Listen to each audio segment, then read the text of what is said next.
Okay, a lot to be said here, so I'm going to try to be as clear and succinct as possible. So we take a break today from, well, we're still in Lent, but today's Mass is not a Mass of Lent. It's the chair of St. Peter. And so obviously chair is it's not an actual chair that we're celebrating, okay? It's metaphorically speaking.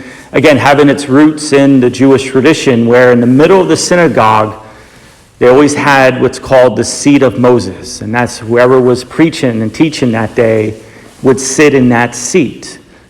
Chair and sitting down and teaching was always a sign of authority. That's why when Jesus speaks the Beatitudes on the mountain, what does he do? He sits down and begins to speak. Okay, so we're celebrating an authority.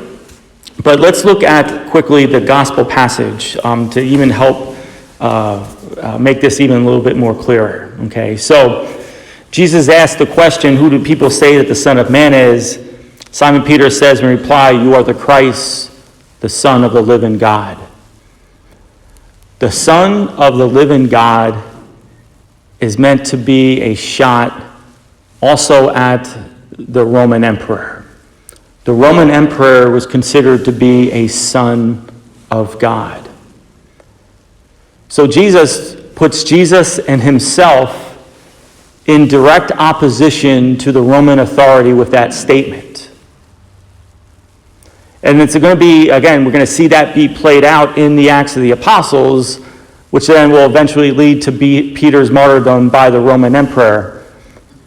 But today, we celebrate, again, Peter, right? Peter's authority still lives on. There's no more Roman emperor, okay? A little interesting fact there, all right? Jesus then proceeds to say this. He says, I say to you, you are Peter, which means rock. And upon this rock, I will build my church, okay? Building. Who's building? Jesus is building. Who in the Old Testament was the great builder? Solomon. Okay? Solomon built the temple. Solomon, according to Jewish tradition, built the temple on a rock, the rock of Moriah, which was believed to be the same place where Abraham was going to sacrifice Isaac. Okay? The temple was built on a rock. It was built by Solomon, but as we learned a couple days ago in a gospel passage, there's someone greater than Solomon here. Okay? That's the person of Jesus Christ. Jesus is building, as he says now, he doesn't say temple, he says church, ecclesia. He's not building a physical structure, okay? He's building something else greater, and he's building it on what? The confession of faith of St. Peter. Again, a confession of faith that literally put his life on the line, okay? And that's the foundation. So Christ doing the building on the foundation of Peter's bold statement on Peter's faith and the person of Peter. And so we celebrate this feast day. It does have an impact on us because we are meant to join in with Peter's confession of faith. You are Christ, the Son of the living God. And it's meant to put us in opposition to any power and authority that's out there today that is in opposition to God and God's will. Which I think in a way we're kind of living that, right?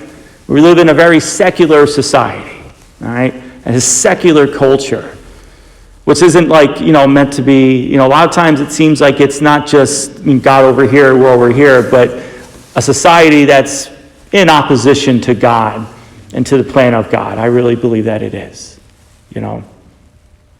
And so we join in on Peter. Now, Peter has the authority because Jesus then gives what? He gives him the keys. In the kingdom of Israel, as well as the neighboring nations, they always had a person called the prime minister. The prime minister was in charge of the house of the king or the pharaoh. Okay? The only people that the prime minister didn't have authority over was the king himself and the king's sons. Everything else, he was in charge, and he had keys, keys to the palace. Jesus is now bestowing that on Peter, which is why today it's a feast day. It's a very important feast day because the chair, the authority of Peter, is the authority that's been handed on to him by Christ. Think of also Joseph in the Old Testament. Joseph, remember the one who can interpret dreams? Genesis. Joseph was the one, he was what? He was prime minister of the Pharaoh's household. Okay, so use that as an analogy as well. But again, in all this, I know I said a lot here in 5 minutes, but we have a visible authority, God's visible authority on earth that's bind to the chair of Peter. And we get our direction from Peter and from the church. Like Jesus says to the Pharisees, listen to what they say, but don't practice what they do. Sometimes we don't need to practice what they do, but listen to what they say. And know that we stand along with Peter in our confession of faith that, yes, Christ, you are the Son of the living God. May God bless you.